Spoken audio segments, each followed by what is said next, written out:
तो चलिए स्टूडेंट्स, एक आज नया सेशन हम स्टार्ट करने जा रहे हैं।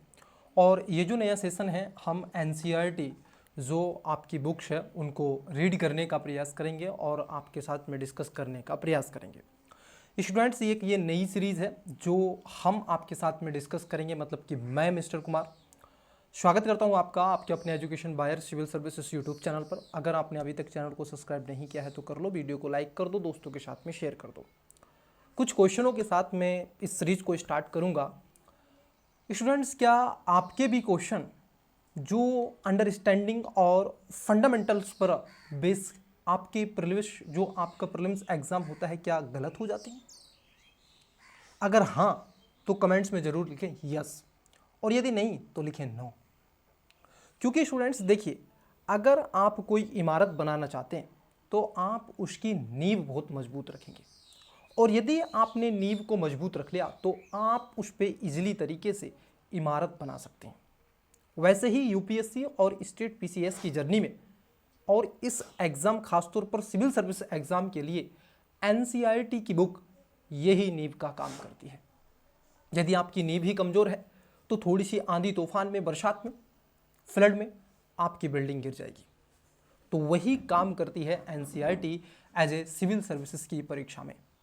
तो इसीलिए हमने इस सीरीज को स्टार्ट किया है, और इस सीरीज में हम फुल डिटेल्स में आपसे 1 to 1 डिस्कस करने का प्रयास करेंगे। ये एनसीईआरटी की बुक आपको टेलीग्राम पर प्रोवाइड करवा दी जाएगी, जिसका लिंक डिस्क्रिप्शन में देके रखा है। एजुकेशन बायर सिविल सर्विस के नाम की आईडी है। बशर्ते आपको रेगुलर इस क्लासेस को देखना है, जितना हो सके वीडियो को शेयर भी करना है, और देखने के साथ साथ एक बटन क्लिक का भी दबा देना है, मतलब कि लाइक भी कर देना है। लेकिन यार, हम जो इसको बैच को स्टार्ट कर रहे हैं, क्लास को स्टार्ट कर रहे हैं, वो क्लास स्टार्ट कर रहे हैं हम इकोनॉमी से। जी हाँ, आपने सही सुना। हम जो इस बैच को स्टार्ट कर रहे हैं डियर, वो हम स्टार्ट कर रहे हैं इस बैच को इकोनॉमी से। हम इसमें इकोनॉमी से स्टार्ट करेंगे। और देखो, इकोनॉमी की जो हम खासतौर पर इसमें कौन सी वर्ष की और कौन से क्लास की एनसीईआरटी बहुत ज़रूरी है। कई स्टूडेंट्स को तो यही एक बहुत बड़ी प्रॉब्लम होता है एनसीईआरटी का चयन करते हुए कि सर, अगर हम इकोनॉमी पढ़ते हैं और इकोनॉमी की कौन सी क्लास की एनसीईआरटी हमें पढ़नी ज़रूरी है। तो डियर, आप एनसीईआरटी जो, अगर आप इकोनॉमी की खासतौर पर एनसीईआरटी पढ़ें तो उसमें आप क्लास 9 की पढ़ लें, 10th की पढ़ लें, और उसके साथ साथ 11 और 12 की पढ़ लें। बस इससे ज़्यादा एनसीईआरटी आप ना पढ़ें। अगर इसमें भी आपको ज़्यादा लगता है तो आप क्लास 9, 10 और 11 ये ज़रूर आवश्यक रूप से आपको एनसीईआरटी पढ़नी चाहिए। यदि आपने इन एनसीईआरटी को अच्छे से समझ लिया और पढ़ लिया तो आप और भी अच्छे वे में इस चीज़ को जान सकेंगे डियर। 1 सेकेंड रुकिएगा, शायद कैमरा थोड़ा सा डाउट कर रहा है। तो एनसीईआरटी बहुत ज़रूरी है आपके लिए। 1 सेकेंड रुकिएगा। तो एनसीईआरटी आपके लिए बहुत ज़्यादा ज़रूरी हो जाती है, ठीक है। अब एनसीईआरटी हम इस क्लासेस की तो आपसे डिस्कस करेंगे ही करेंगे। अब इसके साथ साथ देखिए, आपको करना क्या है डियर, आपको करना क्या है, आपको रेगुलर इस क्लासेस को देखना है। इस क्लासेस की जो टाइमिंग रहेगी, ये आपके साथ में इवनिंग में डेली बेसिस पर ये क्लास होगी। इसमें हम इस सीरीज़ के माध्यम से फुल आपकी जो एनसीईआरटी क्लासेस हैं उनको कवर करने का प्रयास करेंगे, जिसमें अगर मैं कहूँ कौन कौन सी एनसीईआरटी मैं आपके साथ में डिस्कस करूँगा, तो ध्यान में रहे, हम जो एनसीईआरटी आपके साथ में डिस्कस करेंगे, सबसे पहले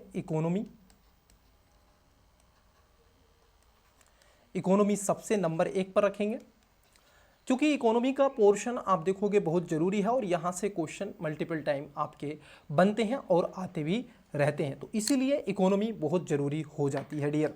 तो इकोनॉमी को हम देखेंगे पहला।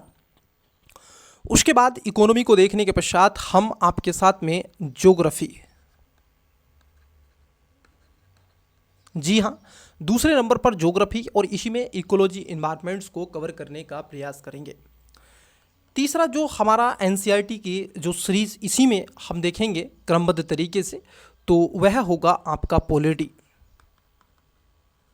जी हाँ, आपने सही सुना, तीसरे नंबर पर पॉलिटी को रखेंगे, और चौथे नंबर पर हम रखेंगे हिस्ट्री, और हिस्ट्री के तीनों पोर्शन बल्कि चारों पोर्शन कवर करने का प्रयास करेंगे। हालांकि इसमें पांचों पोर्शन हम देखेंगे। इसमें सबसे पहले एंशियंट हिस्ट्री, मेडाइवल हिस्ट्री और आपकी मॉडर्न हिस्ट्री। आप कहोगे सर ये दो पोर्शन कौन से हैं? एक आता है डियर आपका आर्ट एंड कल्चर का, तो उसको भी देखेंगे, और एक आता है आपका वर्ल्ड हिस्ट्री। तो ये 5 पोर्शन आते हैं हिस्ट्री में, इसको भी कवर करने का प्रयास करेंगे। 5वें नंबर पर जो हम एनसीईआरटी आपके साथ में डिस्कस करेंगे वो होगी आपकी बायोलॉजी की। बायोलॉजी की एनसीईआरटी होगी, जिसको हम साइंस एंड टेक के माध्यम से जानते हैं। तो ये एनसीईआरटी मैं आपके साथ में डिस्कस करता चलूँगा, ताकि आपको ये 5 की 5 एनसीईआरटी बड़े अच्छे से और सरल भाषा में समझा सकूं, और अपना यूपीएससी का एक्सपीरियंस भी इसके साथ में शेयर कर सकूं। तो चलिए आइए आज की क्लासेस को स्टार्ट करते हैं और चलते हैं सीधे आज की एनसीईआरटी की तरफ। तो हमने ये जो एनसीईआरटी हमने इस क्लास में ली है, क्लास 10 का लिया है और 10th क्लास की है एनसीईआरटी डियर। ये पीडीएफ आपको कहाँ मिलेगा? ये आपको टेलीग्राम पर मिल जाएगा, ठीक है। चलिए आइए देखते हैं आज की क्लास के पहले क्वेश्चन की तरफ। और इसमें न केवल आप मेरे साथ पढ़ोगे बल्कि ये भी जानोगे कि एनसीईआरटी को पढ़ना कैसे है। देखिए एनसीईआरटी पर आपको फ्रंट पेज पर एक भारतीय संविधान की प्रस्तावना देखने के लिए मिलती है, उद्देशिका।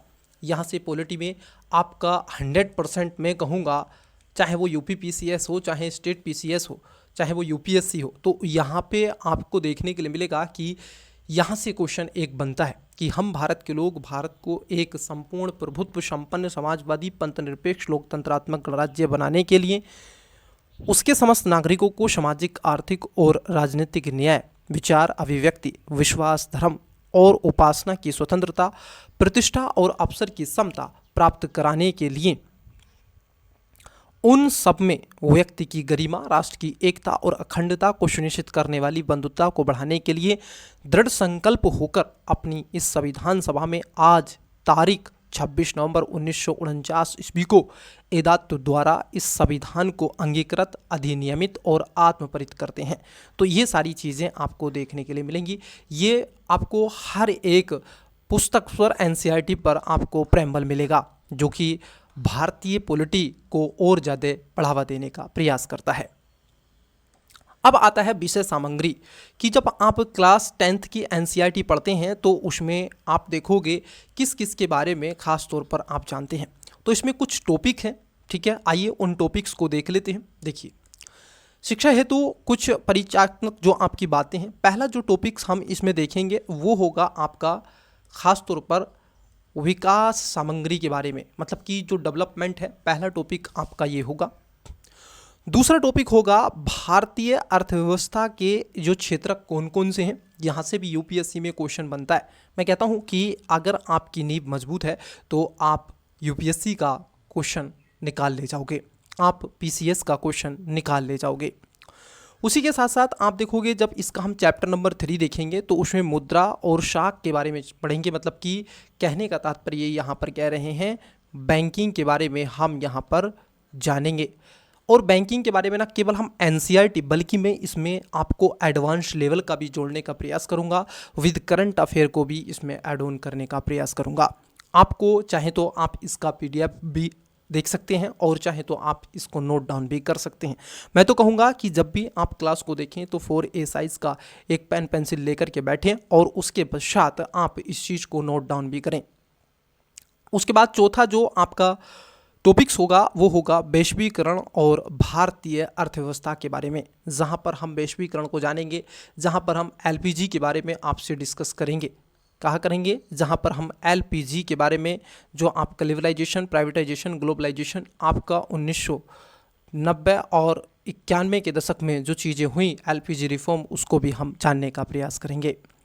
इसमें 5वां जो आपका टॉपिक्स है वो है उपभोक्ता अधिकार। जो उपभोक्ता होते हैं आपने देखा होगा, जैसे मैं एक एग्जाम्पल के थ्रू आपको बताना चाहता कि डियर मान लीजिए ये एक बोतल है, मान लीजिए एक बोतल है, ठीक है।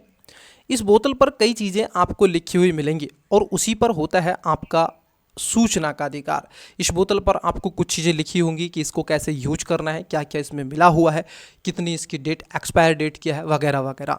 ठीक है, तो वो सारी चीज़ें आपको यहाँ पर मिल जाती हैं। आइए देखते हैं आज की क्लास के पहले क्वेश्चन की तरफ बढ़ते हैं। ठीक है, विकास। यहाँ पर देखिए, आपको अध्याय नंबर की 1 की बात कर ले तो विकास क्या है, विकास होता क्या है डियर, पहले इस बात को आपको समझना पड़ेगा। विकास कहते किसको हैं, इस बात को आपको जानना पड़ेगा। विकास क्या है, विकास क्या है डियर, ये आपको पता होगा। विकास अथवा इसको प्रगति की धारणा हमेशा से हमारे साथ रही है। हमारी आकांक्षाएं और इच्छाएं हैं, हम क्या करना चाहते हैं और अपना जीवन कैसे जीना चाहते हैं। इसी तरह हम विचार रखते हैं कि कोई देश कैसा होना चाहिए, हमें किन अनिवार्य वस्तुओं की आवश्यकता है, क्या सभी का जीवन बेहतर हो सकता है, लोग मिलजुल कर कैसे रह सकते हैं, क्या और अधिक समानता हो सकती है।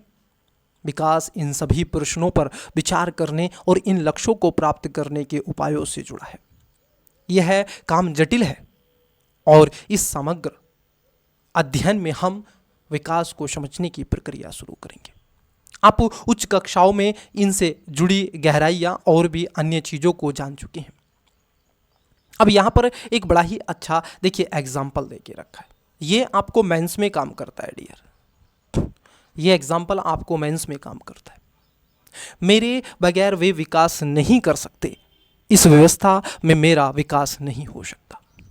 मेरे बगैर वे विकास नहीं कर सकते, इस व्यवस्था में मेरा विकास नहीं हो सकता। विकास क्या बाधा करता है विभिन्न व्यक्ति और विभिन्न लक्ष्यों को। यहां पर एक साइकिल वाला, एक रिक्शे वाला कुछ प्रश्न पूछ रहा है, तुम एक कार चाहते हो, अभी देश की जो स्थिति है तुम्हें उसमें तुम यही आशा कर सकते हो कि काश तुम्हारे पास एक रिक्शा होता। मतलब कि अगर आप कार चाहते हैं और आशा करते हैं रिक्शे की, तो मतलब कि आपका विकास बहुत धीमा है, बहुत स्लो है, आप वहां तक नहीं जा रहे।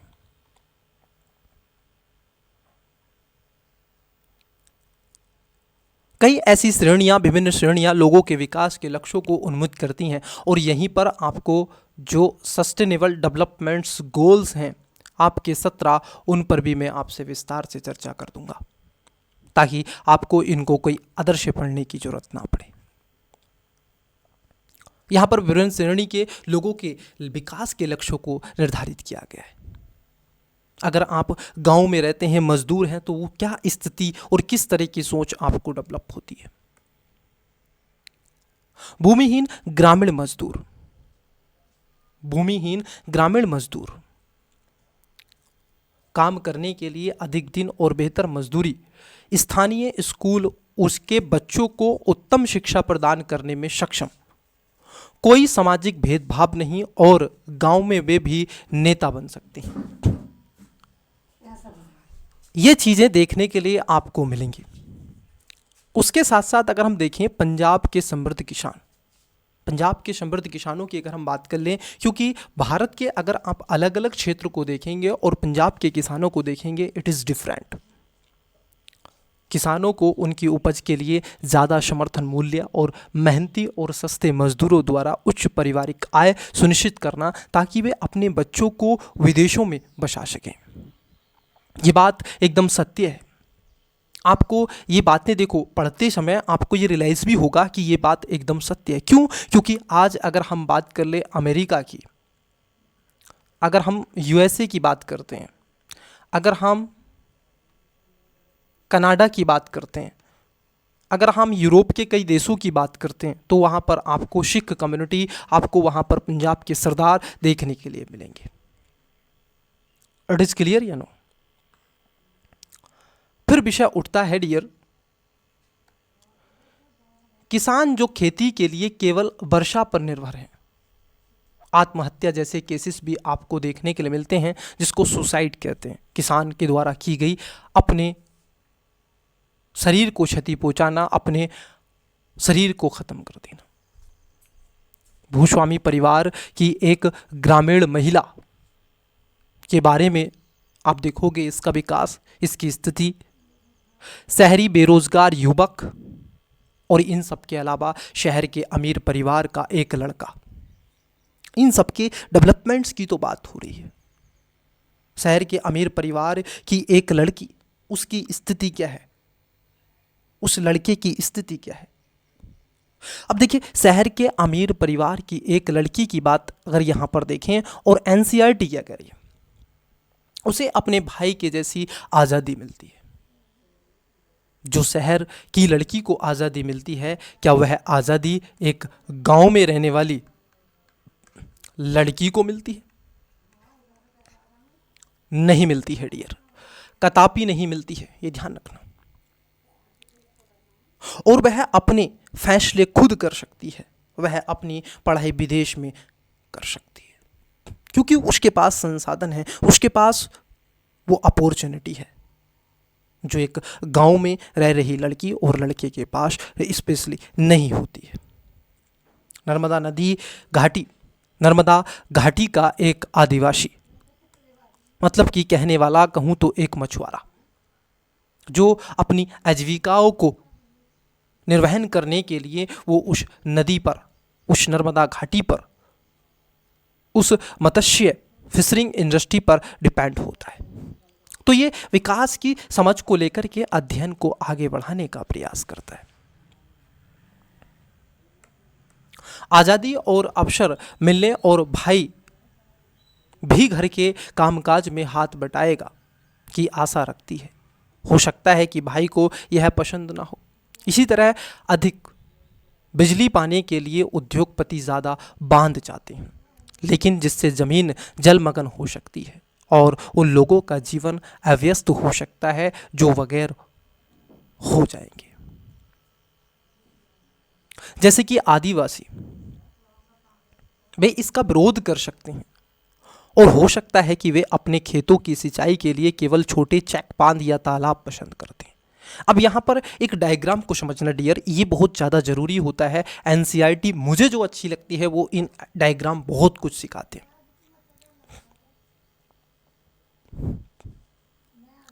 एक गाड़ी में बैठा हुआ व्यक्ति है और वो कह रहा है कि इस तरह के लोग विकसित होना नहीं चाहते, एक महिला को देख करके। क्यों? इस तरह दो बातें साफ हैं। एक, अलग अलग लोगों के विकास के लक्ष्य भिन्न हो सकते हैं, और दूसरा, एक के लिए जो विकास है वह दूसरे के लिए विकास ना हो, यहाँ तक कि वह दूसरे के लिए विनाशकारी भी हो सकता है। बिल्कुल ऑफकोर्स ये बात सही है। अगर आप एक नदी पर बांध बनाते हैं तो जहां उस स्थानीय क्षेत्र पर रहने वाली प्रजाति, जीव जंतु और मानव आदिवासी बस्तियां हैं, उनके लिए वो बांध नकारात्मक दृष्टिकोण पैदा करता है, जबकि आप देखोगे जिसके लिए, उद्योगपतियों के लिए, इंडस्ट्री के लिए वो क्या होता है, बांध सकारात्मक दृष्टिकोण पैदा करता है। अब इस गाड़ी में बैठा हुआ एक व्यक्ति कह रहा है कि इस तरह के लोग विकसित ना होना नहीं चाहते। इसने ये साफ साफ कह रहा है। अब ये गाड़ी चला रहा है, इससे प्रदूषण निकल रहा है। दिल्ली की समस्या देखिएगा, इससे बड़ा ही अच्छा आपको देखने को मिलेगा प्रदूषण में दिल्ली की समस्या। 400 प्लस रहता है दिल्ली का प्रदूषण।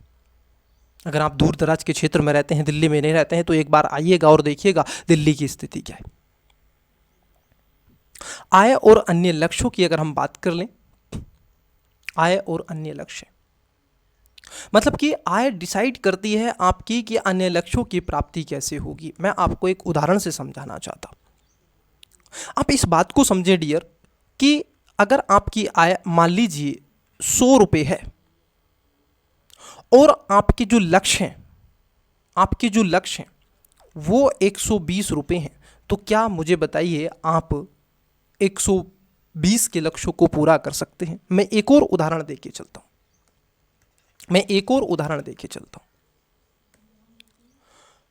मान लीजिए आपको फिर से 100 रुपये मिले। अब आपको 4-5 चीज़ें पूर्ण रूप से करनी है, जिसमें पहला आपकी जीएफ होगी, इसको बोलेंगे आपकी जीएफ वीएफ, जिसको हम कहते हैं गर्लफ्रेंड बॉयफ्रेंड, बॉयफ्रेंड गर्लफ्रेंड, ये होगी। उसको आपको घुमाने लेके जाना है। पहला, आप उसको पिज़्ज़ा भी खिलाओगे, बर्गर भी खिलाओगे, पॉपकॉर्न भी और मूवी भी दिखाओगे, मौका लगा तो पानी पूरी भी। तो बट कैसे? अब ये आपके पास में सोचना है, आपको सोचना है आप कैसे 100 रुपये में ये सारी चीज़ें हैंडल कर सकते हैं। आपको ऑटो से लेके जाना है या पैदल। तो आपके पास जो रिसोर्स है, आपकी जो आय है वो लिमिटेड है, परंतु आपके जो खर्चे हैं, आपके जो लक्ष्य हैं वो अनलिमिटेड है। लक्ष्य आपके बहुत दूर तक पैदा होते हैं। आप देखोगे आपके लक्ष्य अनकंट्रोल होते हैं।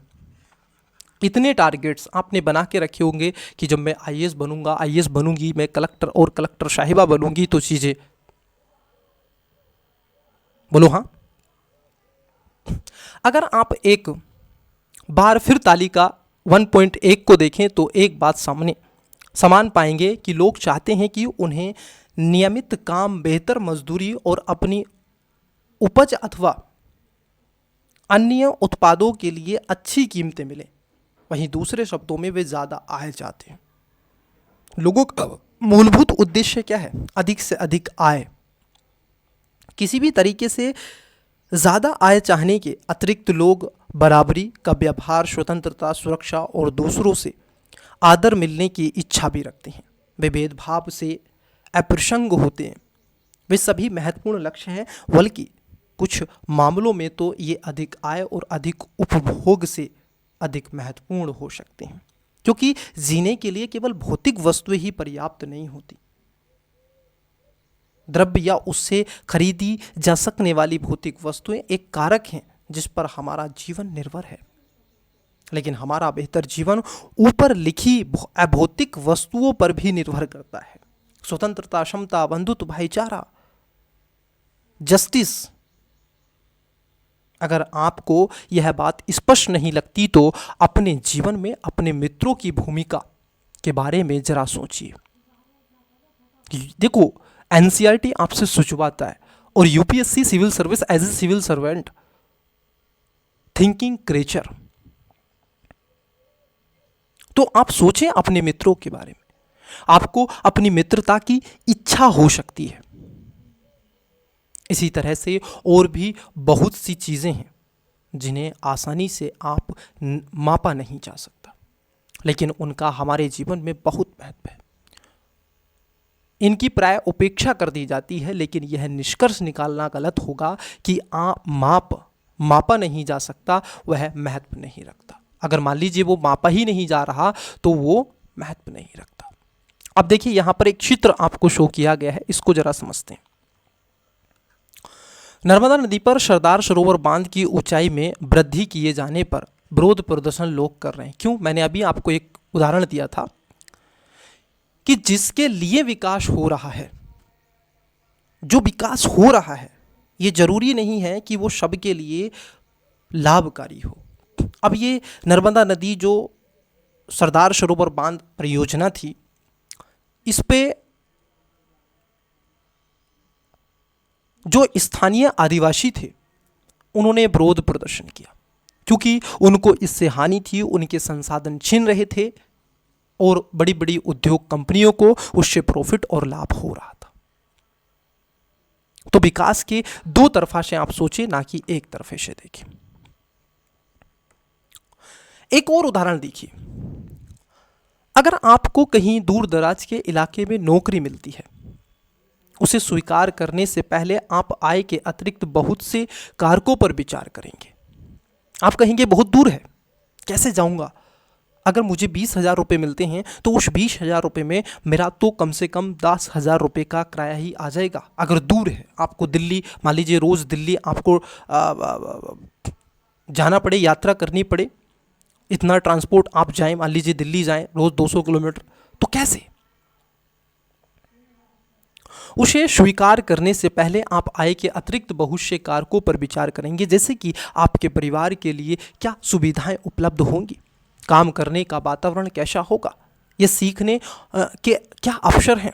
दूसरी नौकरी में यद्यपि आपको वेतन कम मिलता है, लेकिन यह नियमित रोजगार हो सकता है। यह भी तो हो सकता है ना वह रोजगार अनियमित हो, यह भी तो हो सकता है ना वह रोजगार नियमित हो। अगर वह रोजगार अनियमित है और रोजगार वो नियमित नहीं है तो फिर उससे फायदा क्या? 2 दिन आप काम करेंगे और 3 दिन आप खाली, तो आप तो उसी लेवल पर आ जाएंगे। इसीलिए आप देखोगे आपके लिए ज़रूरी है न केवल एक दिन, बल्कि आपके लिए कंटिन्यूअसली रोजगार होना बहुत ज़रूरी है। कंटिन्यूअसली रोजगार होना बहुत जरूरी है।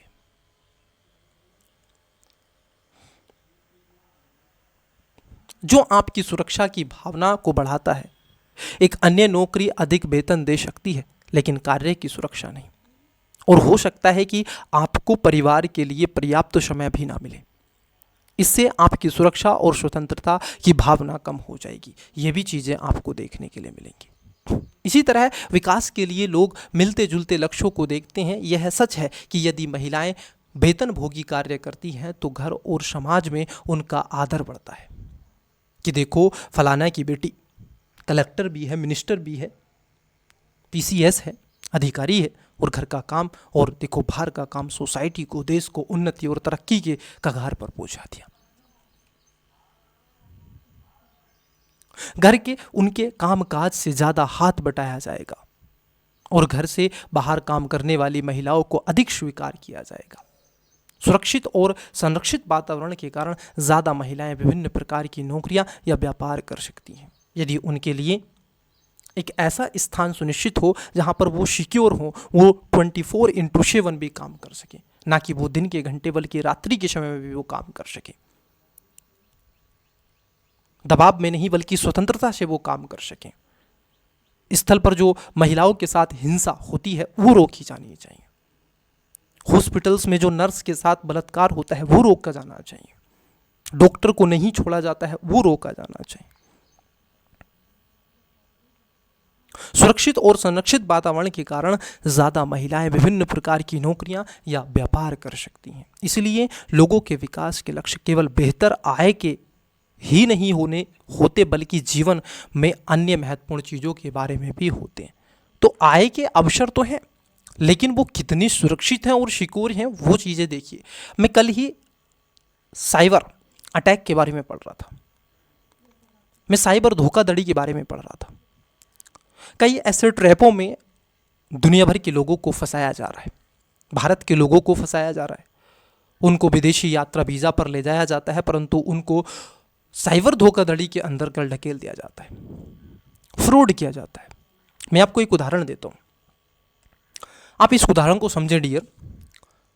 मान लीजिए, आप कल्पना कीजिए कि आपके पास एक घर बैठे होम वर्क का, आपके पास में होमवर्क करने का एक कॉल आता है और एक आपका जानता हुआ, मान लीजिए आपके स्कूल का कोई व्यक्ति था, दोस्त था, वो आपके पास फ़ोन करता है और कहता है क्या आप होमवर्क करना पसंद करेंगे? आप पढ़ाई तो करते हैं परंतु 2 घंटे अगर आप दे दें तो आपका पैसा भी कम जाएगा और आपकी पढ़ाई भी नहीं रुकेगी। आपने कहा ठीक है। उन्होंने कहा अपना आधार कार्ड दे दो और उसके साथ साथ आपका बैंक अकाउंट दे दो और अपनी मार्कशीट दे दो, जो भी उसको डॉक्यूमेंट्स चाहिए, आपका एड्रेस क्या है वो दे दो। अब आपने सब कुछ दे दिया और देने के पश्चात आपकी जॉब लग गई और आपको दिन के 2 घंटे काम करना है और आपको 20,000 रुपये मिल जाते हैं। कल्पना कीजिए, कंपनी ने, जिस कंपनी में आप काम कर रहे थे, एक्स कंपनी उसका नाम था, अब कंपनी ने क्या किया है, आपके खाते में 2 महीने की सैलरी आई और 40,000 रुपये आपके खाते में आ चुके हैं। 1 महीने की नहीं दी उसने, 2 महीने की स्टोर दी। अब ऐसी स्थिति में इस कंपनी के पास में, जो एक्स कंपनी है डियर, इसके पास में आपका फुल डिटेल है। अब इसी ने अपना एक सर्वर लगा के रखा है जो साइबर धोखाधड़ी है। ये तो एकमात्र आपका छोटा सा एग्जाम्पल है आपके अकाउंट्स को हैक करने के लिए। अब कंपनी को पता है कि एक्स कस्टमर के खाते में 40,000 रुपये हमने अभी ट्रांसफ़र करे हैं और वो OTP वगैरह वगैरह चीज़ें इसको ट्रांसफ़र कर देगी, जो कि साइबर इसका ही धोखाधड़ी का कैफा है जो इस कंपनी से कहीं ना कहीं कॉन्टैक्ट रखता है और वहाँ से पैसा आपके खाते से उड़ा लिया जाएगा और आपसे फ्री में 2 घंटे काम करवा लिया जाएगा। आपको कोई रुपया और कौड़ी नहीं दिया जाएगा। कहने का तात्पर्य है ये समझना। मैं इसको कल बहुत अच्छे से वे में पढ़ा और जाना तो मुझे एक उदाहरण याद आया तो मैंने आपको बताया। कई देश हैं इसमें, जैसे थाईलैंड है, खासतौर पर ये दक्षिण पूर्व के जो कंट्रीज़ हैं एशिया की, उसमें ज़्यादातर होता है। चाइना में देखने के लिए आपको मिलता है, Thailand, Laos, Burma, Indonesia, Vietnam, इनमें देखने के लिए मिलता है। आओ इन पर विचार करें। कुछ विचार करने की चीज़ें हैं, इन पर आप विचार करेंगे। अलग अलग लोगों की विकास की धारणाएं अलग अलग क्यों? नीचे दिए गई व्याख्याओं में कौन सी महत्वपूर्ण है? क्योंकि लोग भिन्न होते हैं। बिल्कुल, हर किसी की सोच अलग होती है क्योंकि लोगों के जीवन की परिस्थितियां भिन्न होती है। कोई अमीर होता है तो कोई गरीब होता है, कोई शहर का होता है तो कोई गांव का होता है, कोई पुरुष होता है तो कोई महिला होती है, कोई स्वस्थ होता है तो कोई रोगी तो कोई निरोगी। तो सबके डिफरेंट डिफरेंट थॉट्स देखने के लिए मिलेंगे। कोई एरोप्लेन से चलता है तो कोई साइकिल से चलता है। क्या निम्न दो कथनों का एक अर्थ है? कारण सहित उत्तर दीजिए। तो आपको ये स्थिति तो रहेगी, आप कह सकते हैं कि लोगों के विकास के लक्ष्य भिन्न होते हैं। बिल्कुल, सबके लक्ष्य अलग अलग होते हैं। कोई कहेगा कि मैं रोड बनवाना चाहता, कोई कहेगा स्कूल बनवाना चाहता, कोई कहता है कि विकास के लिए, खाने के लिए खाना, पीने के लिए पानी, रहने के लिए मकान, चलने के लिए सड़क, सोच के लिए शौचालय, पढ़ने के लिए विद्यालय और अच्छा एनवायरनमेंट होना चाहिए। यही विकास के मूलभूत तत्व माने जाते हैं। इसी से व्यक्ति का निर्माण होता है, इसी से एक एसेट तैयार होती है जो देश के, राष्ट्र के और विश्व के विकास को आगे बढ़ाने के लिए, समता और समावेशी विकास को आगे लाने के लिए महत्वपूर्ण और उत्तरदायी जीवन को निर्वहन करने का प्रयास करता है। लोगों के विकास के लक्ष्यों में परस्पर विरोध होता है। बिल्कुल, मैंने वो गाड़ी वाला एग्जाम्पल याद कीजिएगा। ऐसे लोग नहीं चाहते हैं कि विकास हो, वो प्रदूषण छोड़ के जा रहा है।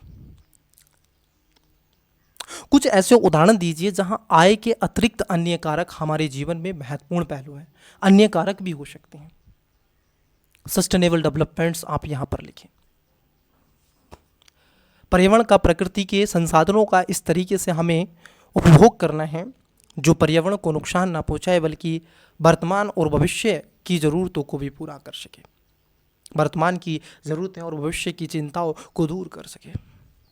ऊपर दिए गए खंड के कुछ महत्वपूर्ण विचारों को अपनी भाषा में समझाइए। तो बता सकते हैं, विकास के बारे में आप बता सकते हैं। आपने विकास क्या है?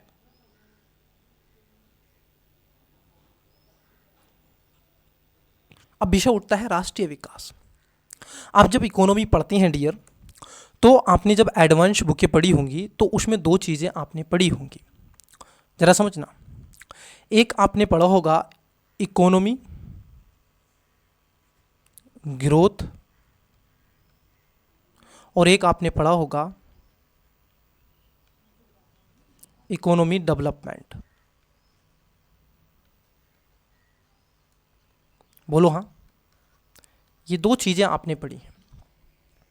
इकोनॉमी ग्रोथ होता है नंबर ऑफ इंक्रीज, मतलब कि अगर नंबर ऑफ इंक्रीज हो जाते हैं और नंबर बढ़ जाते हैं, जैसे मानो कि आज आपके पास में एक कार है, एक बंगला है, दो कारें हैं, अब उसका नंबर बढ़ जाए, आपके पास में 20 कारें हो जाएं, 20 गाड़ी हो जाए, आपका 28 के 28 राज्यों में एक एक मकान हो जाए, एक एक बिल्डिंग हो जाए, फ्लैट हो जाए, तो ये नंबर बढ़ा। तो ये क्या है? ये इकोनॉमी ग्रोथ होता है और राष्ट्र के विकास के लिए बहुत ज़रूरी है, किसी भी देश की उन्नति तरक्की के लिए बहुत ज़रूरी है, किसी के भी परिवार के लिए बहुत ज़रूरी है। फिर आता है इकोनॉमी डेवलपमेंट्स, आर्थिक विकास। ये गुणात्मक के साथ साथ मात्रात्मक भी होता है, मात्रात्मक के साथ साथ, क्योंकि इकोनॉमी ग्रोथ तो नंबर की बात करता है, वो क्वांटिटी की बात करता है, but economy development not quantity but quality and quantity की बात करता है। उसमें क्वालिटी भी हो और क्वांटिटी भी हो, वो मात्रात्मक विकास होना चाहिए और उसका गुणात्मक विकास भी बहुत आगे बढ़ने का प्रयास किया जाना चाहिए। तो ये दोनों को एक साथ मर्ज करने का प्रयास करता है। यहीं पर आता है राष्ट्रीय विकास। किसी जब देश की बात होती है, किसी कंट्री की बात होती है, तो ये राष्ट्रीय विकास को संबोधित करता है, राष्ट्र को संबोधित करता है। जैसा कि हमने ऊपर देखा कि लोगों के लक्ष्य भिन्न हैं, तो उनकी राष्ट्रीय विकास के बारे में धारणा भी भिन्न होती है। आपस में इस विषय पर चर्चा कीजिए कि भारत को विकास के लिए क्या करना चाहिए, भारत क्या कर सकता है आपकी निगाहों में, ताकि उसका विकास और बढ़ सके। जरा सोचो, देखो एनसीईआरटी आपसे जितना हो सकती है ये सोचवाती है, आप केवल माइंड को यूज करो कि और क्या क्या हम कर सकते हैं, किस किस सेक्टर में कर सकते। जैसे स्पेस में हमारे लिए अपॉर्चुनिटी है, बहुत अपॉर्चुनिटी है भारत के पास में। इतना सस्ते में हम उपग्रह पहुंचा देते हैं, सैटेलाइट्स सबसे सस्ते में पहुंचाते हैं, भारत की तकनीक। संभव की कक्षाओं में विभिन्न विद्यार्थियों ने उपयुक्त प्रश्नों के अलग अलग उत्तर दिए होंगे। हो सकता है कि आपने स्वयं इन प्रश्नों के बहुत से उत्तर भी सोचे होंगे और उनमें से किसी एक के विषय में आप स्वयं भी निश्चित ना हो, यह समझना बहुत आवश्यक है कि देश के विकास के लिए विषय के भिन्न भिन्न लोगों की धारणाएं भिन्न या फिर परस्पर विरोधी हो सकती हैं, लेकिन क्या सभी विचारों को बराबर का महत्व दिया जा सकता है? सभी को 50-50 दोगे या 100%? यदि परस्पर विरोधी है तो निर्णय कैसे लिया जाए? सभी के लिए न्यायपूर्ण और सही राह क्या होगी? क्योंकि दो विचारधाराएं मैं लेके चलता हूं। एक विचारधारा वह है जो खास तौर पर मात्रात्मक वृद्धि की बात करता है, मात्रात्मक विकास की बात करता है। अगर सड़क एक है तो दो बना दो, पोर्ट एक है तो दो बना दो, बंदरगाह एक है तो दो बना दो, रेल एक चल रही है तो दो चला दो, हेलीपैड एक है तो दो बना दो। एक तो उसकी बात करती है एक विचारधारा, और एक बात करती है आपकी गुणात्मक और मात्रात्मक, कि महिलाओं के साथ जो हो रही हिंसा, बच्चाओं के जो हो रहा भरण पोषण कुपोषण, उसके साथ साथ वो खाने के लिए खाना, पीने के लिए पानी, चलने के लिए सड़क, उनका सबका मात्रात्मक और गुणात्मक दोनों की बात करता है। तो दोनों परस्पर विरोधी भी हो सकती हैं। विकास तो हो परंतु पर्यावरण का संरक्षण भी हो। मैं आपको कई ऐसे इंडेक्स, बहुत सारी चीज़ें मैं आपको बताता चलूँगा, अभी थोड़ा थोड़ा समझते चलिए। हमें यह भी सोचना होगा कि क्या कार्य करने का कोई बेहतर तरीका है? क्या इस विचार से बेहतर, क्या इस विचार से बहुत से लोग को लाभ होगा या कुछ ही को होगा? राष्ट्रीय विकास का अभिप्राय इन सब प्रश्नों पर विचार करना है। अगर आप इन सभी प्रश्नों पर, इन सभी क्वेश्चन पर अगर आप थोड़ा भी अपना थॉट्स रखते हैं, थिंकिंग क्रीचर अगर आप के अंदर वो नेचर है, अगर आप सोचते हैं, विचार करते हैं, तो ऑटोमेटिकली आप पाओगे इकोनॉमी में आपका इंटरेस्ट जगने लगेगा। आप इकोनॉमी को बहुत अच्छे वे में समझना शुरू कर दोगे। आओ थोड़ा विचार करते हैं और समझते हैं। एनसीईआरटी इतने सरल भाषा में और इतने सरल वे में आपको बताने का प्रयास करता है, शायद ही कोई किताब आपको बताए। आओ थोड़ा विचार करते हैं, शायद कि आपको चीज़ें थोड़ी अच्छे से बेटर वे में दिख रही होंगी। कौन से ये? आओ थोड़ा विचार करते हैं। निम्नलिखित स्थितियों पर चर्चा करो। अब देखो विचार कैसे करना है। यहां पर एक उदाहरण आपको दे के रखा है। दाहिनी ओर दिए गए चित्र को देखिए और इस क्षेत्र के विकासात्मक लक्ष्य क्या होने चाहिए। इस अखबार की रिपोर्ट देखिए और दिए गए प्रश्न के उत्तर दीजिए। आइए जरा देखिए, मैं आपको समझाने का प्रयास करता हूं। यहां पर एक चित्र आपको दिखाई दे, थोड़ा सा इसको समझ लेते हैं। चित्र क्या है देखिए, इस चित्र को ऑब्जर्व कर पा रहे होंगे आप। ये जो चित्र आप देख रहे हैं, ये चित्र ऑब्जर्व कर पा रहे हैं आप। एक तरफ आपको फ्लैट दिख रहा है, बिल्डिंग दिख रही है, और एक तरफ आपको छोटे छोटे घर दिख रहे हैं, झुग्गियां दिख रही हैं। कुछ क्रिएट हो पा रहा है दिमाग में? आप सोच के इस पे आपको क्या करना है, आपको 100 शब्द, ओनली 100 शब्द आपको लिखने। अभी लिखो, हाथों हाथ लिखो, वीडियो को पोस्ट करके अभी इसके ऊपर आप जितना हो सकता है 100 शब्द लिखो। आप सोचो, देखो जब तक सोचोगे नहीं, मेहनत आपको करना है। मार्ग दिखाना और रास्ता दिखाना, उस पथ पर कैसे चलना है वो हमारा काम है, लेकिन मेहनत आपको करनी है डियर। सफल आप होगे। मैं केवल आपको राह दिखा सकता हूं, चलने का पथ बता सकता हूं, चलना कैसे है वो सिखा सकता हूं, लेकिन चलना आप ही को होता है। जब बचपन में हमारे अंकल ने, हमारे पेरेंट्स ने, हमारी फैमिली ने हमें केवल चलना सिखाया, चलते आज हम ही हैं। देखिए एक रिपोर्ट यहां पर आपके समक्ष हम रखते हैं। रिपोर्ट क्या है और उस पर विचार आपको करना है। एक जहाज ने 500 टन सरल जहरीले अवशेष एक शहर के खुले कूड़े घर और आसपास के समुद्र में डाल दिए। यह अफ्रीका देश के आइवरी कोस्ट में आविदजान शहर में हुआ। इन खतरनाक जहरीले अवशेषों ने निकलने वाले धुएं से लोगों में जी मिचलाना, चमड़ी पर ददारे पड़ना, बेहोश होना, दस्त लगना इत्यादि शिकायतें की।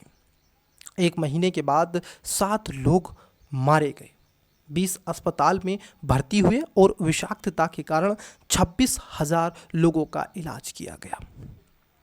पेट्रोल और धातुओं से संबंधित एक बहुराष्ट्रीय कंपनी ने आइवरी कोस्ट की एक स्थानीय कंपनी को अपने जहाज से जहरीले पदार्थ फेंकने का ठेका दिया था।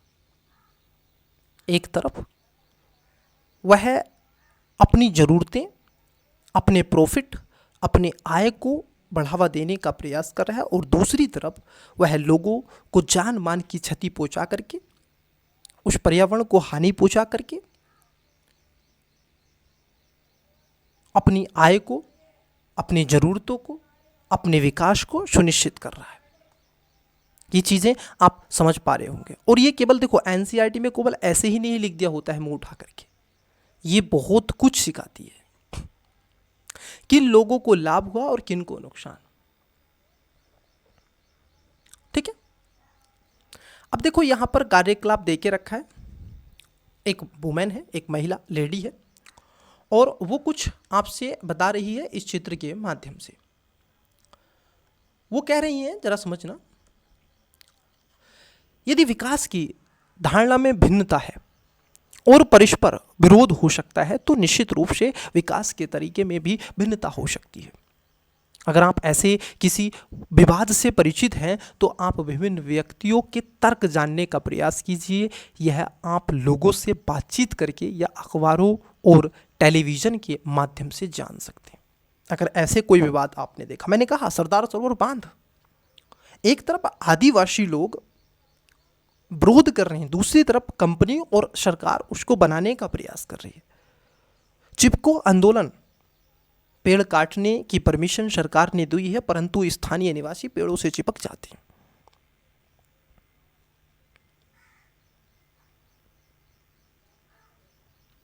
और मैं तरोताजा एक उदाहरण दे दूं आपको। कोविड पैंडेमिक के समय अगर आप देखेंगे 2020-21 के समय ही 3 कृषि कानून और राकेश टिकैत का विरोध प्रदर्शन, पंजाब के किसान, सिंधु बॉर्डर, याद कीजिए, दिल्ली।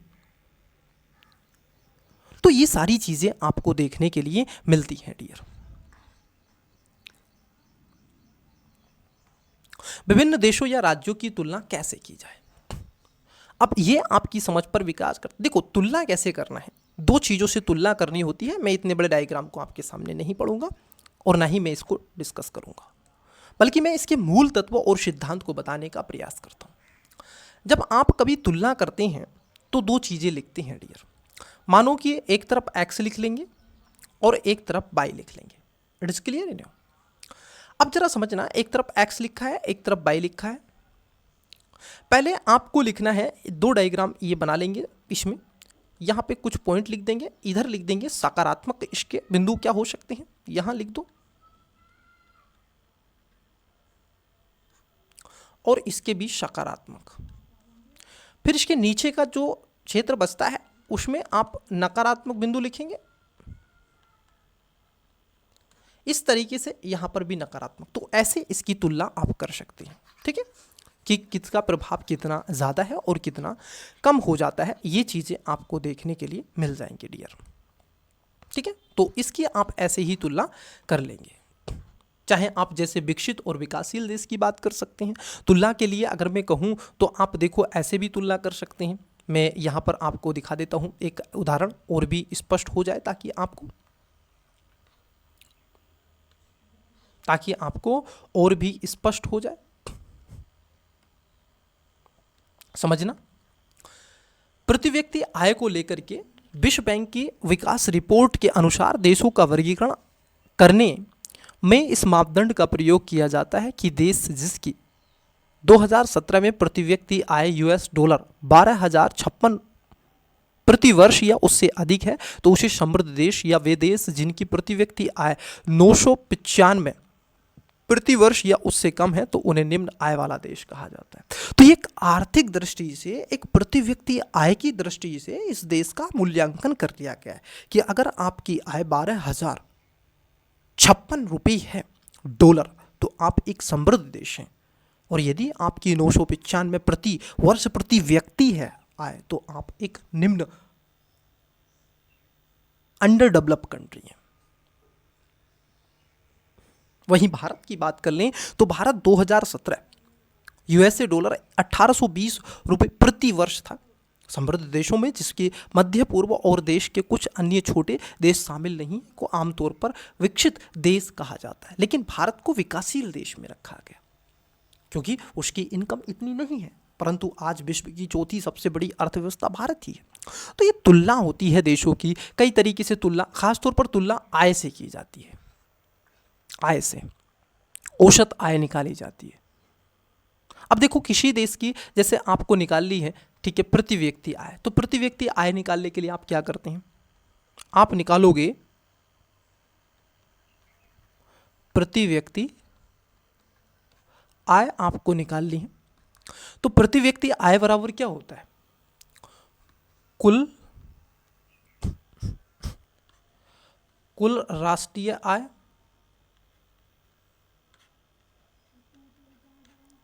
कुल राष्ट्रीय आय बटे कुल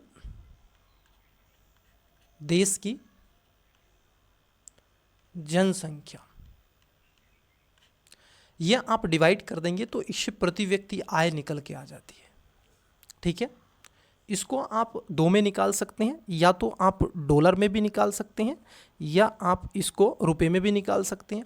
अब मान लीजिए अगर आपको ये परसेंटेज में निकाल ली है तो यहाँ पर आपको 100 का मल्टीप्लिकेशन करना पड़ेगा। ठीक है, तो ऐसे आप राष्ट्रीय आय निकालेंगे, प्रति व्यक्ति आय निकालने के लिए जो कुल राष्ट्रीय आय है उसकी, देशी कोई भी देश है, एक्स देश है, और उसके एक्स देश में जो जनसंख्या है उससे आप निकाल लेते हैं, तो उससे प्रति व्यक्ति आप देखोगे औसत आय निकल आता है। क्लियर? चलिए यहां पर देखिएगा, थोड़ा सा इस चीज को समझिएगा। यहां पर एक चित्र देके रखा है और थोड़ा सा इसको बताते हैं। गरीब विहीन तथा अमीर विहीन व्यक्तियों का देश, जहां पर गरीब नहीं है, जहां पर अमीर नहीं है, बल्कि क्या है, मिडिल है। हमने कुर्सियों को बनाया तथा उनका उपभोग करते हैं। ये लोग कह रहे हैं, मिडिल जो क्लास है वो कह रहे हैं हमने चेयर बनाई है और हम उसका उपयोग करते हैं। अब एक तरफ आपको मान लीजिए इधर अगर हम कहें, मैं इसका थोड़ा सा कलर चेंज कर लेता हूं और थिकनेस भी थोड़ी बढ़ा लेते हैं। देखिए इसको हम ए कह देते हैं और इसको हम बी कह देते हैं। क्लियर? ए में क्या है, सब लोग मिडिल क्लास हैं, उन्होंने कुर्सी बनाया और कुर्सियों का वो उपभोग करते हैं। परंतु वहीं बी को देखिए, गरीब तथा अमीर व्यक्तियों का देश, जहां पर गरीब भी हैं, जहां पर अमीर भी हैं। ये कह रहे हैं जो बेचारे गरीब हैं कि हमने कुर्सियों को बनाया तथा उसने ले लिया। किसने? जो अमीर व्यक्ति था। एक व्यक्ति 4 कुर्सियों पर बैठा है और आप देखोगे 4 व्यक्ति 2 कुर्सियों पर बैठे, तो ये अमीरी गरीबी का डिफरेंस आपको दिखाता है। भारत में आपने कृषि का अगर वितरण देखा होगा, भूमि का अगर वितरण देखा होगा, तो आप उससे बड़े अच्छे वे में इस चीज़ को और भी आसान भाषा में समझ सकते हैं कि कैसे वो चीज़ें आपकी होती रही हैं, अमीर और गरीबी की। ठीक, तो ये चीज़ें बड़े ही इजी आपको हो जाती हैं। आय और अन्य मानदंड यहाँ पर देखे जाते हैं। ठीक है, ये आय के मैंने आपको बता दिया। अन्य मानदंड में जैसे हरियाणा, केरल, बिहार की क्या राष्ट्रीय आय है, वो अलग अलग डिफरेंट तरीके से उसको दिखाया जाता है। ठीक है, अब एक टॉपिक्स आता है इसमें छोटा सा, जिसको बोलते हैं सार्वजनिक सुविधाएं। देखो डियर, सार्वजनिक सुविधाओं की अगर हम बात कर ले, सार्वजनिक सुविधाएं वह होती हैं जो सभी के लिए हों, जो सभी के लिए हों उसको सार्वजनिक सुविधाएं कहते हैं। जैसे मैं आपको उदाहरण देता हूं और आपको ये चीज़ें समझ में आ जाएंगी। वह वस्तुएं जिसका उपभोग और इस्तेमाल या उपयोग अमीर और गरीब भी कर सके, सर्विस के बिना, और मतलब कि पैसे देकर या फिर पैसे ना देकर। जैसे मैं कहूँ आपसे, देखिए जो सार्वजनिक सुविधाएं हैं, मैं कहूँ आपसे रोड है, रोड एक सार्वजनिक सुविधा है। उस पर साइकिल वाला व्यक्ति भी चलेगा, उस पर पैदल भी चलेगा, उस पर गाड़ी वाला भी चलेगा। वैसे ये हॉस्पिटल है, वाटर है, हवा है जिसको हम एयर कहते हैं या फिर विंड भी कहते हैं, तो ये भी आपको देखने के लिए मिलेगा। इन सब के अलावा और भी कई ऐसी चीज़ें हैं। आप देखोगे भोजनालय है, एजुकेशन है, ठीक है, एजुकेशन है। तो ऐसे कई आपको चीज़ें देखने के लिए मिलेंगी डियर, जो खासतौर पर क्या है, ये सभी के लिए हैं और ये सार्वजनिक वस्तुएं होती हैं, सभी के लिए होती हैं। वैसे ही एक और शब्द आता है, यहाँ पर मैं आपको बता दूँ, यहीं पर बता दूँ, क्योंकि इतना बड़ा पैराग्राफ आप इसको पढ़ेंगे। मेरा उद्देश्य देखो आपको गाइड करना है, बताना है। सार्वजनिक वस्तु ये होती हैं, वैसे ही होती हैं डियर आपकी प्राइवेट्स गुड्स। क्या होती हैं, इसी में यहीं पर ले लेते हैं, प्राइवेट्स गुड्स। प्राइवेट्स गुड्स वह होती हैं जिनका उपभोग और इस्तेमाल और उपयोग केवल वह व्यक्ति कर सकता है जो उसके लिए कीमत चुकाता है, कीमत चुकाता है। जो व्यक्ति कीमत चुकाता है केवल और केवल प्राइवेट वस्तुओं का वही उपभोग कर सकता है, मैं नहीं कर सकता। मानो कि भाई मेरी कार है, अब मैंने ली है वो कार, मानो कि मैंने 10 करोड़ रुपए की कार ली है, तो मेरी कार है ना, उसकी की मेरे पास है, मैं ही तो उपभोग करूंगा क्योंकि भुगतान मैंने किया है। ऐसी वस्तु जिसका उपभोग करने के लिए भुगतान किया जाता है उसको प्राइवेट वस्तु कहते हैं, जो पब्लिकली नहीं होती है। आपका मकान है, मेरा स्टूडियो है, ठीक है, तो ये प्राइवेट्स हैं, ये पब्लिकली नहीं है, यहाँ पर कोई भी नहीं आ जा सकता, ठीक है। तो ये इस तरीके से चीज़ों को आप जानेंगे। ये क्या है, यहाँ पर आपकी प्राइवेट्स और पब्लिकली गुड्स होती हैं, जिस पर मैंने आपको बताया और समझाया बुझाया। उसके बाद अगर हम देखें, यहाँ पर देखो, जैसे यहाँ पर विद्यालय को दिखाया गया है चित्र के माध्यम से, ठीक है। उत्तर प्रदेश के ग्रामीण जनसंख्या की शिक्षण, ये अब वहाँ पर दिखाया गया है, इसको थोड़ा सोचो। कार्यकलाप दे के रखें कि आपको कुछ कार्य है, ये आपको करना है। मानव विकास रिपोर्ट जो यूएनओ के द्वारा निकाली जाती है, यूनाइटेड नेशन जो आपका डेवलपमेंट प्रोग्राम है उसके द्वारा निकाली जाती है, यूएनडीपी में क्या है किस तरीके से, उसको आप समझें। ये भारत और उसके पड़ोसी देशों के आंकड़े कुछ यहाँ पर दे के रखे हैं, आय के स्तर पर क्या क्या आय उनकी हुआ करती थी, जन्म दर वगैरह वगैरह। विकास की धारणीयता, आइए देखो जरा इसको समझते हैं, विकास की धारणीयता के बारे में। यहाँ पर एक बड़ी अच्छी सुंदर सी लाइन लिखी गई है कि हम विकास को जिस तरह भी परिभाषित करें, अभी के लिए मान लें कि एक विशेष देश काफ़ी विकसित है, हम निश्चित रूप से यह सोचेंगे कि विकास का यह स्तर और ऊंचा हो, या कम से कम भावी पीढ़ी के लिए यह स्तर बना रहे। यह स्पष्ट रूप से वांछनीय है, लेकिन 20वीं सदी के लिए उत्तरार्ध से बहुत से वैज्ञानिक यह चेतावनी देते आ रहे हैं कि विकास का वर्तमान प्रकार और स्तर धारणीय नहीं है।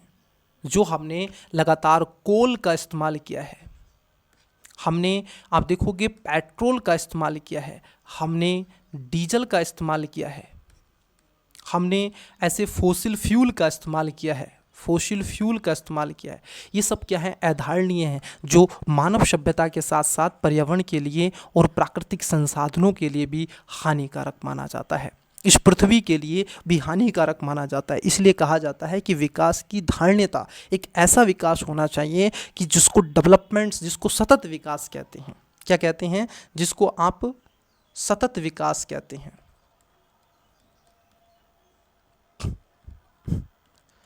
जिसको आप सस्टेनेबल डेवलपमेंट कहते हैं, जिसको आप सस्टेनेबल डेवलपमेंट्स गोल 17 कहते हैं। मैं आपको यहीं पर बता दूंगा कि 17 गोल्स क्यों जरूरी हैं और ये सतत विकास को बढ़ावा देने के लिए काम करते हैं। आइए यहां पर देखिए, कुछ उदाहरण भी दे के रखे होंगे। हमने विश्व को अपने पूर्वजों से उत्तराधिकार से प्राप्त नहीं किया, हमने इसे अपने बच्चों से उधार लिया है। ये टैग है, इसको आप नोट डाउन कर लें तो बहुत ही अच्छा रहेगा। इसको आप नोट डाउन कर ले डियर। मैंने कहता हूँ कि ये आपको मेंस की आंसर राइटिंग में बहुत ज़रूरी है और शॉर्ट नोट्स बनाने में भी बहुत ज़रूरी है कि हमने विश्व को अपने पूर्वजों से उत्तराधिकार में प्राप्त नहीं किया, हमने इसे अपने बच्चों से उधार लिया है। हम कैसा उपभोग करेंगे, जो आने वाली पीढ़ी है, जो बच्चे होंगे हमारे, उनके लिए हम क्या छोड़ के जाएंगे। अब हम इसे निम्न उदाहरण द्वारा समझने का प्रयत्न करते हैं। आइए जरा देखिए, यहां पर एक उदाहरण आपको मिलेगा। भारत में भूमिगत जल की बात यहाँ पर हो रही है। एक महिला है जो कुएं से पानी बाल्टी के द्वारा खींच रही है। हाल ही के प्रमाणों से पता चलता है कि देश के कई भागों में भूमिगत जल के अति उपयोग होने का गंभीर संकट है। 300 जिलों से सूचना मिली है कि वहां पिछले 20 सालों में पानी के स्तर में 4 मीटर से अधिक गिरावट आई है। देश का लगभग 1/3 भाग भूमिगत जल भंडारों का अति उपयोग कर रहा है। यदि इस साधन का प्रयोग करने का वर्तमान तरीका जारी रहा तो अगले 25 वर्षों में देश का 60% भाग इस साधन का अति उपयोग कर रहा होगा। भूमिगत जल का अति उपयोग विशेष रूप से पंजाब और पश्चिमी उत्तर प्रदेश की कृषि की दृष्टि से समृद्ध क्षेत्रों, मध्य और दक्षिण भारत के चट्टानी पठारी क्षेत्रों, कुछ निकटवर्ती क्षेत्रों और तेजी से विकसित होती शहरी बस्तियों में पाया जाता है। मतलब कि पानी का जो दोहन है, पानी का जो शोषण है, उसकी बात यहाँ पर की गई है। मैं जैसे वेस्टर्न यूपी से ही आता हूँ, तो इधर 2 फसलें बड़ी प्रचलित हैं। एक होती है पेड्डी की फसल, जिसको हम धान की फसल कहते हैं। एक होता है गन्ना, जिसको हम शुगर कैन कहते हैं। और ये दोनों ही फसलें ऐसी हैं डियर, जहां पर आपको अधिक मात्रा में वाटर की आवश्यकता होती है। मतलब कि इतना पानी इसमें यूज होता है, ऐसे मानो कि एक पोंड बना दिया हो। जब इधर पेडी लगती है, धान लगती है, धान का रोपण होता है, आपने देखा होगा, आप यूट्यूब पे डालें धान का रोपा तो आपको दिखाई देगा रोपण कैसे होता है, धान लगना। इतना पानी भर दिया जाता है उस खेत के अंदर, बहुत ज़्यादा, बहुत पानी। ऐसे ही गन्ना। तो ये सारी चीज़ें पानी के दोहन। तो अब पानी का दोहन आप ऐसा मत करो ना जो भविष्य के लिए खतरा हो। एक उदाहरण ये आप समझे, उदाहरण समझे कि नहीं? भूमिगत जल नवीनकरण साधन का उदाहरण है। फसल और पौधों की तरह इन साधनों को पुनः पूर्ति प्रकृति करती है, लेकिन यहाँ भी हम इन साधनों का अति उपयोग कर सकते हैं। उदाहरण के लिए भूमिगत जल का यदि बरसात द्वारा हो रहे पुनः पूर्ति से अधिक प्रयोग करते हैं तो हम इस साधन का अति उपयोग कर रहे होंगे। गैर नवीकरणीय साधन वे हैं जो वर्षों से प्रयोग के पश्चात समाप्त हो जाते हैं। इन संसाधनों का धरती पर एक निश्चित भंडार है। जैसे कोयला है, वो लिमिटेड मात्रा में, वो कई 100 वर्षों के बाद बना है।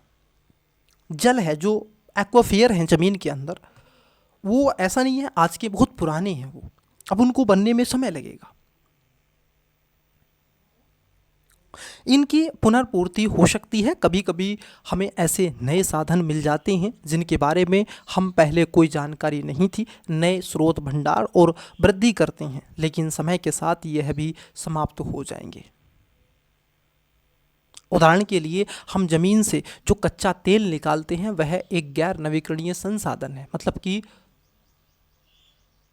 फॉसिल फ्यूल की बात हो रही है, लेकिन हमें तेल का एक ऐसा स्रोत मिल सकता है जिसके बारे में हमें पहले जानकारी ना हो। इसके लिए हर समय खोज चलती रहती है और नीचे दी गई तालिका को देखा जा सकता है। आपने देखा होगा, इसके लिए हमने क्या लेकर के आए?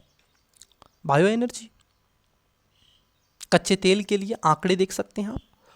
मध्य पूर्व में 807 इतना था।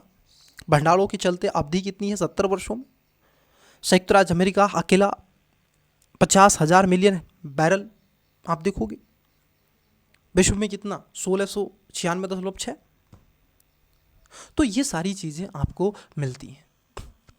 यहाँ पर तालिका दे के रखी है, तो इसको आप पढ़ लेंगे। ये अभ्यास है, अभ्यास प्रश्न आप लगा लेंगे। किस देश का विकास किस आधार पर निर्धारित किया जाता है? तो प्रति व्यक्ति आय पर होता है। तो ये क्वेश्चन है, यहाँ पर आप इनको लिखें, समझें और देखें। अतिरिक्त परियोजना कार्यकलाप आप उसको भी लिख सकते हैं। भारतीय अर्थव्यवस्था के क्षेत्र की बात होती है, तो मैं यहाँ पर आपसे 1 मिनट का ब्रेक ले लेता हूँ, फिर आपको इसके बारे में कंटिन्यूअसली चर्चा करने का प्रयास मैं करूँगा। ठीक है, तो मैं पहले इसको रिसेट कर लेता हूँ, रिफ्रेश। सॉरी, हम इसमें सेकंड जो इसका चैप्टर है उसी को इस क्लासेस में देखेंगे डियर, बट आपको 2-5 मिनट वेट कीजिएगा, 5 मिनट नहीं, सॉरी 1 मिनट का ब्रेक है। ओके, चैप्टर था आपका सेकंड।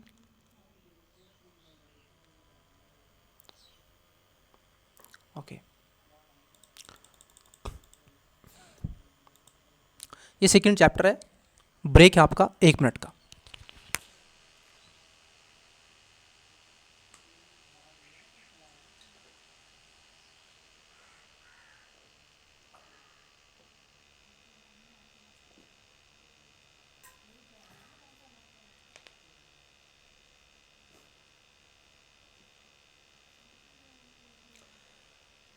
चलो, ब्रेक के पश्चात फिर से पुनः स्वागत है। आइए देखते हैं।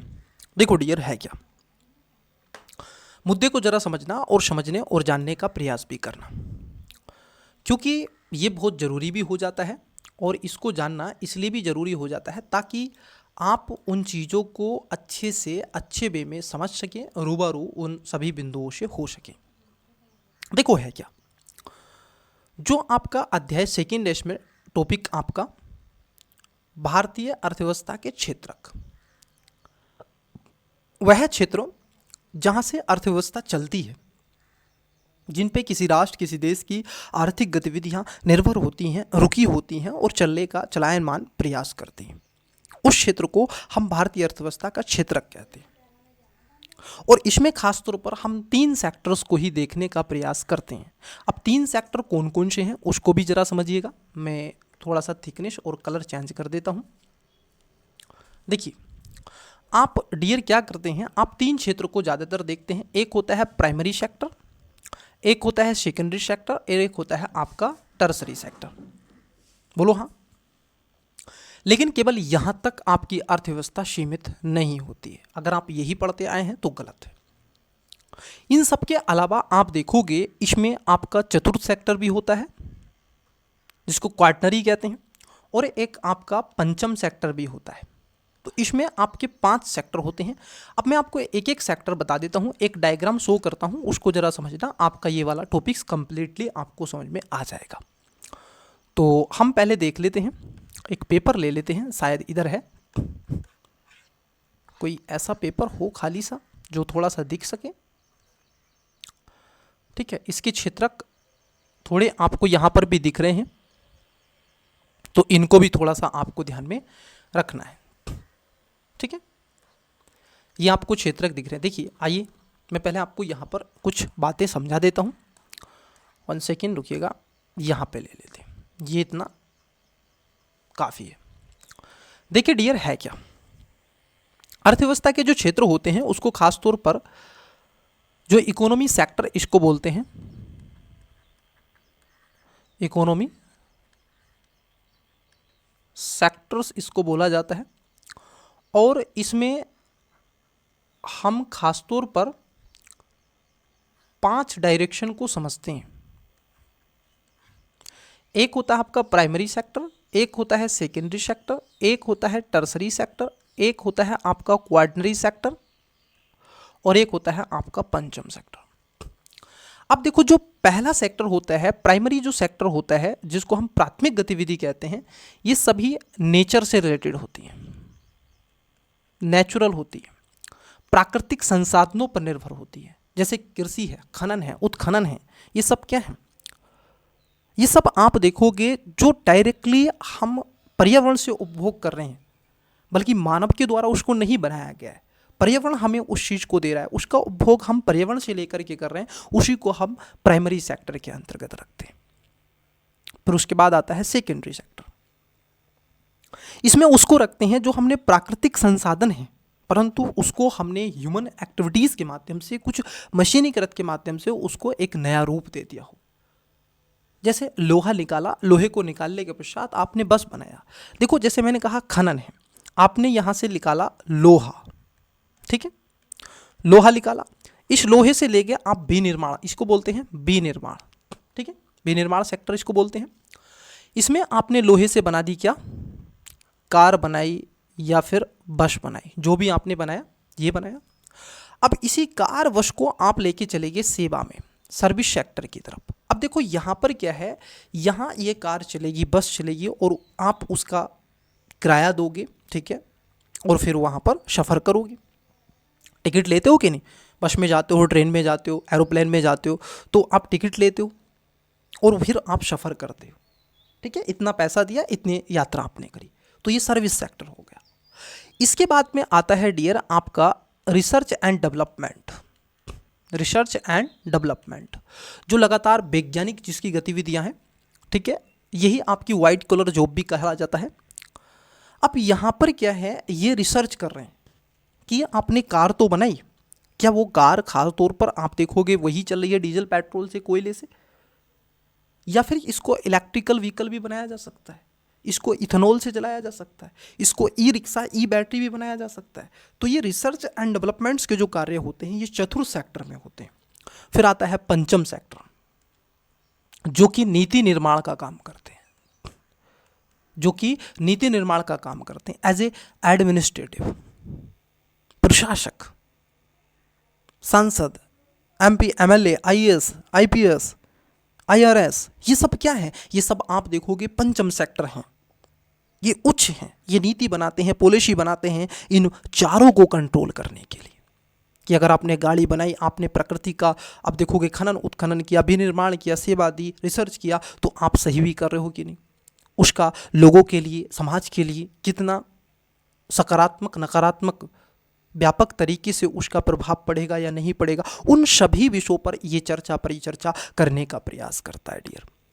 तो कहने का तात्पर्य है ये इकोनॉमी के 5 सेक्टर होते हैं, इसी पर किसी भी देश की राष्ट्र की अर्थव्यवस्था टिकी होती है। और जिस देश की राष्ट्र की अर्थव्यवस्था, इसमें से अगर आप देखें, इसमें से खास तौर पर किसी भी अगर देश की अर्थव्यवस्था इस सर्विस सेक्टर पर आ जाती है और इस रिसर्च एंड डेवलपमेंट्स पर आ जाती है, तो ध्यान रखना वो अर्थव्यवस्था विकसित अर्थव्यवस्था हो जाती है।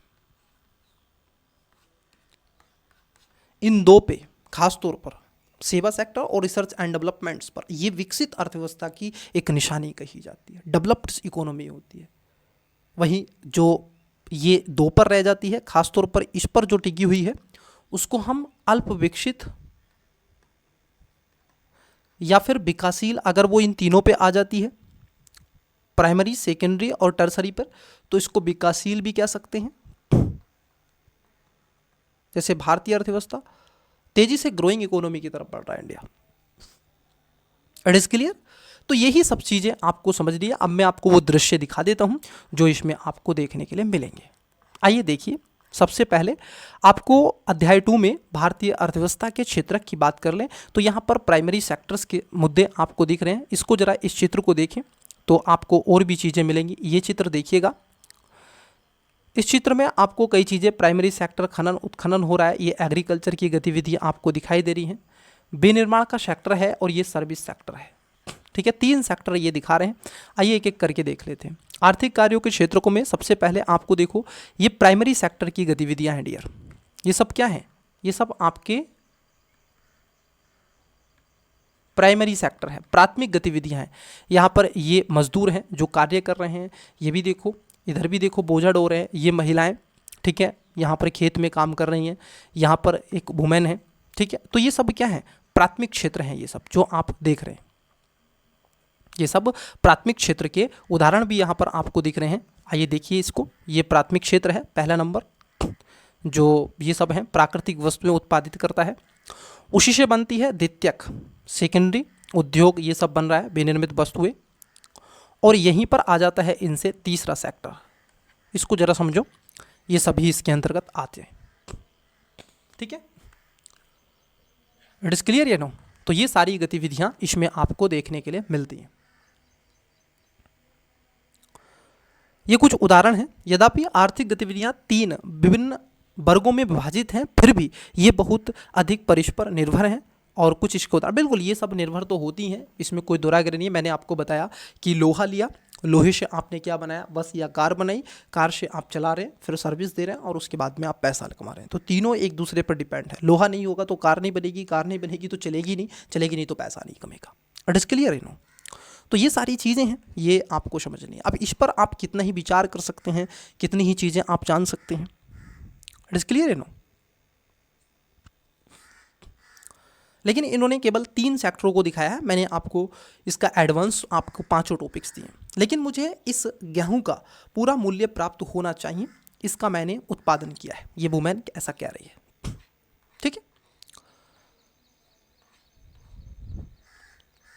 ये द्वितीयक और तृतीयक प्राथमिक सेक्टर को दिखाने का प्रयास किया जा रहा है।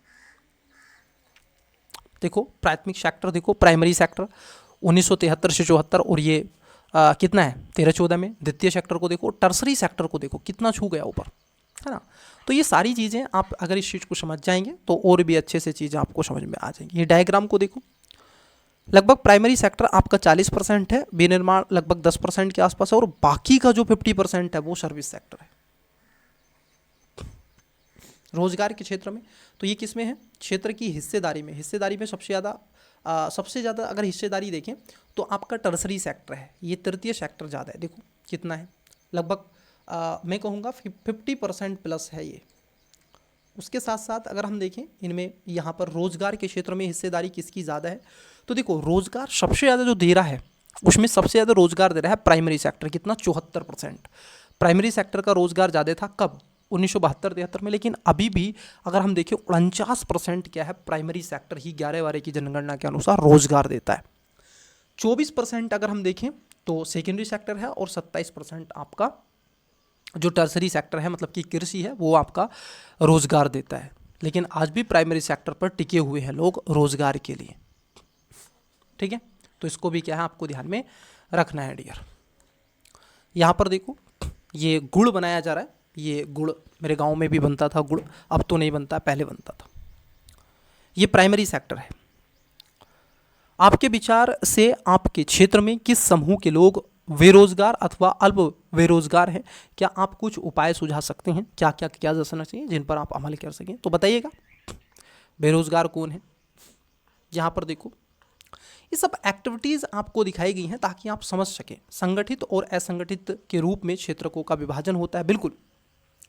अब देखो संगठित क्षेत्र की बात कर ले, मैं आपको बता देता हूँ ताकि आप चीज़ों को और आसानी से समझ सकें, ठीक है। ये तो आप पढ़ ही लेंगे, लेकिन मैं आपको जो मेरा आपको क्या आउटपुट मिले उसकी बात करता हूँ। देखो कंपनी अधिनियम जो 2013 की अगर हम बात कर लें, आपका क्या है कंपनी अधिनियम 2013 की बात कर ले तो उसमें खासतौर पर देखो उसमें क्या है, 2 चीज़ों को दिखाया गया है। उसमें कहा गया है कि यदि कहीं पर 10 व्यक्ति हैं, 10 व्यक्तियों का समूह है तो वो क्या है एक संगठित सेक्टर होगा। पहले कितना होता था, ये 20 होता था, परंतु अब इसको 10 कर दिया गया।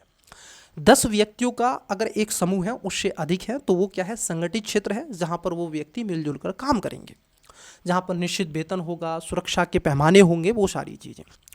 लेकिन स्टूडेंट्स अगर हम देखें जहां पर 10 व्यक्तियों से कम होते हैं, 10 व्यक्तियों से अगर वो कम है मान लीजिए, तो उस स्थिति में उसको असंगठित कहते हैं, मतलब कि आज रोजगार है कल नहीं।